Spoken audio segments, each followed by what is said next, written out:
Labą rytą. Atsikėlėm biškį valandą vėliau nei norėjome. Užpuolė mus naktį lietus, aš buvau ant medžio padėjęs raklus džiūti, tai jisai šlapės. Apart to visai neblogas miegas. Dabar eisim daryti sumuštinių. Kavutės padarys Mantvydas. Ir tuomet žiūrėsim, kur keliausim. Šiaip galiu parodyti, kur tai labai gražiai atrodo. Va, turim bandelių, turim tepamų reikalų, mėsytės, pomidoriukai, kavutės. Ir čia jau kaista mūsų kavutė. Tai mūsų pusryčiai gamtoj pasidaryti. Štai šilta kavutė. Mantvydas šiuo metu valo valytuvus. Skamba tai fucked up.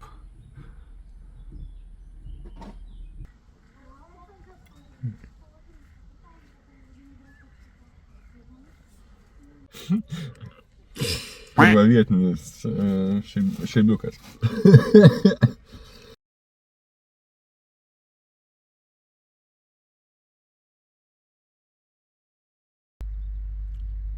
Nu va, atvažiavom dar vieną Aušvicą. Čia mes nesam kelionėje susitarę tiesiog į Aušvicus vaikščiot visus, bet tiesiog taip gaunas, kad pakeliui ir užsuksim. Man vis jau dedas daiktus, eisim pažiūrėti, kuom jie skiriasi.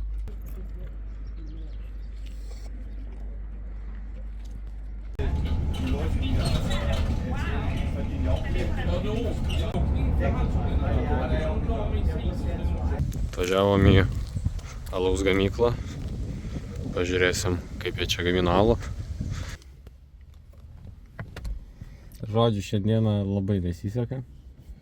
Labai tokią dieną Mantvydas jau nevilty ten plaukioja paskendęs. Laukia. O, seniai, žiauriai negerai, galima baigti miegoti rytoj atsikelt. Žodžiu, bandom atvažiuoti į alaus gamyklą. Į vieną atvažiavom, bandom paprašyti turo mum nalukį, tipo, imkit, pirkit. Išvažiavom, pasirodys mes po šitą vietą buvom pravažiavę, tai atvažiavom. Didelių lūkesčių neturim, bet norėtume pamatyti, kaip gamina alų. Šiandieną būtų labai gerai tai pamatyti. Ir Mantvydui nuotaika pagerėtų.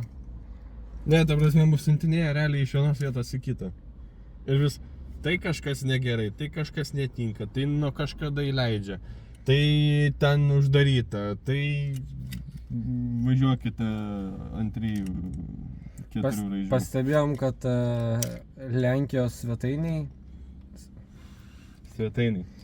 Pastebėjom, kad Lenkijos svetainėse nėra labai normaliai informacijos surašyta, tai labai sunku suprasti, iki kelių jie dirba, kur jie dirba. Apie Google Mapsus, ta prasme Google Mapsų ir svetainių logika, tai iš viso atvažiuoju į vietą dar kitaip parašyta. Tai Aušvicas pagal Google Mapsus iki 4:30 dirba, o iš tikrųjų dirba iki 7 ir dar po 7 gali būti valandas pusė, jeigu jį. Tai neįsivaizduoju, kas rašo informaciją, bet pirštus nukapot reikia. Draugiškai.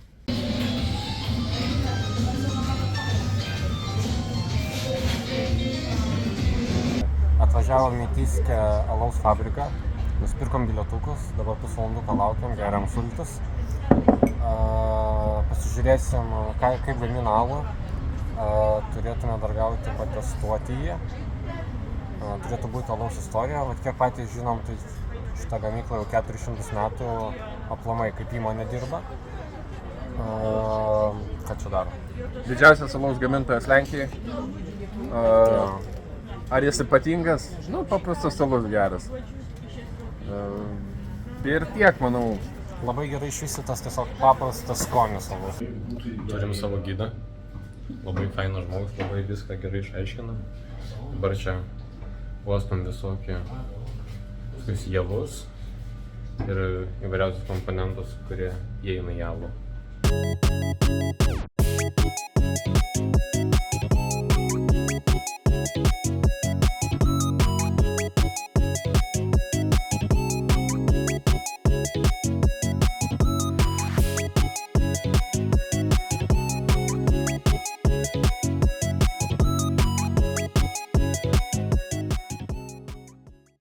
Čia yra išlikusios originalios plytelės, nieks nėra pakeista. O čia yra padaryta vario toks šelsas. Labai gražu.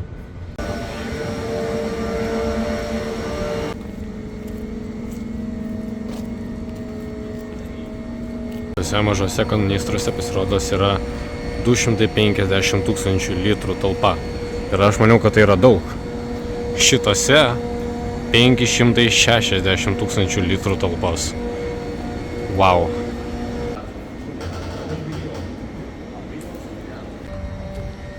Čia yra nemažai patalpų, kurias šiaip gali valdyti net vienas žmogus, nes čia viskas labai automatizuota.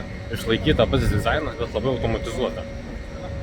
Jeigu aš gerai supratau, tai čia prigamina per metus 1 milijardą 200 litrų alaus. Neįtikėtini skaičiai. Neįtikėtini.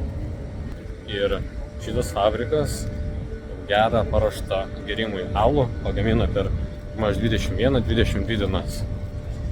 Ir anksčiau buvo vienas žmogus, kuris testuodavo alų, bet labai ilgai tai daryti negalėdavo, nes reikia labai daug alaus protestuoti. Todėl šiais laikais yra padaryta kur kas lengviau. Yra apie 15-18 žmonių, profesionalų, kurie visą alų testuoja, ragauja. Ir kadangi verslas buvo labai didelis, fabrikas labai didelis, neapsimokėdavo važiuoti čia kiekvieną dieną, tai labai protingai buvo nuspręsta, pasistatė 2 namus už manęs. Ir čia gyveno tai viena šeima, tai kita, kuri buvo atsakinga už patį fabriką. Na ir pagrindė čia darbuotojai tų laikų atvažiuodavo su tokiais traukiniais darbą, na ir dirbdavo savo darbą. O kol kas, dabar jau pagrindinė dalis jau baigėsi, keliausime paragauti čia gaminto alaus, kuris buvo pagamintas ir baigtas gaminti prieš 3 dienas, tai jis labai šviežias, geriausias alus, kokį tu tik gali paragauti.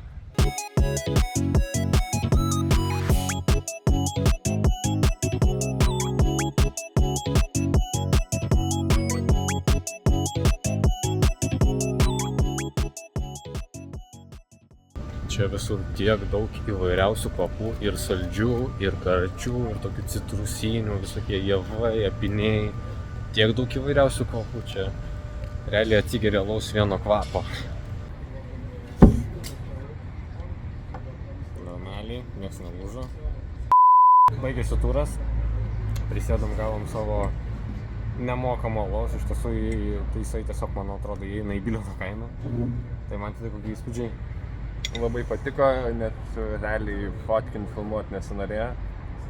Vieną kitą kadrą padariau, nes tiesiog eini ir grožiesi visą gamyklą, kaip jinai buvo tais laikais, galvoji, kas čia vyko. Ir galvoji, kas dabar vyksta, nes dabar tai labai daug alaus pagamina iš tikrųjų. Tai. Didžiąją dalį proceso viso žinau, tiesiog čia viskas didesniu masteliu. Tik tais vieną dalyką, kas sužinau, tai kaip skirstomi skoniai yra iš tikrųjų. Tai. Bet istorijos šito dalyko visą sužinau labai įdomią, tai man patiko daugiau. Yra vienas dalykas, kai tu gali pasiskaityti ar paklausyti internete, kaip žmogus ten pasakoja apie pačią istoriją.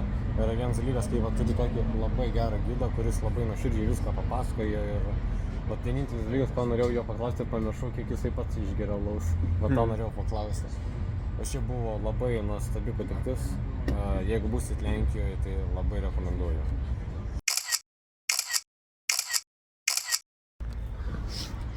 Pilna įspūdžių, tačiau tušiais skrandžiais.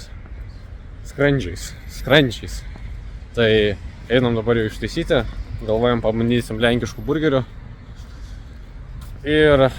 Ir tada keliausim tikriausiai galbūt į kokį prekybos centrą, nusipirkti maisto produktų ir keliausim į Zakopanę.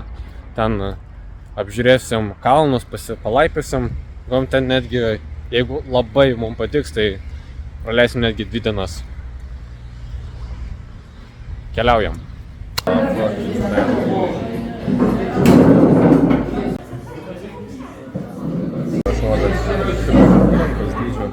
Didesnis. Pas jį irgi O, boj, kaip skaniai pavalgiau. Važiuojame toliau. Yra.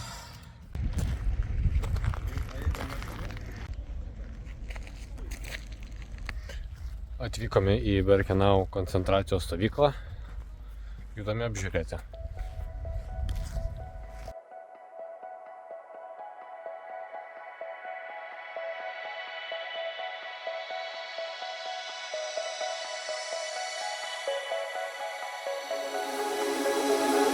I'm lost in a city, still so far from home. I've searched for you all my life.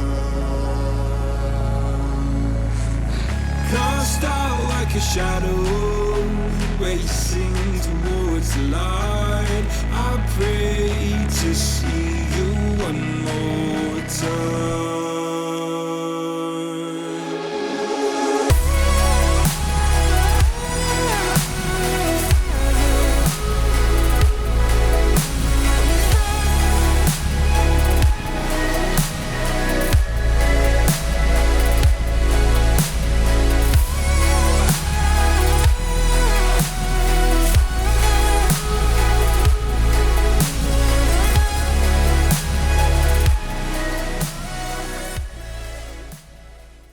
Grįžom prie mašinos.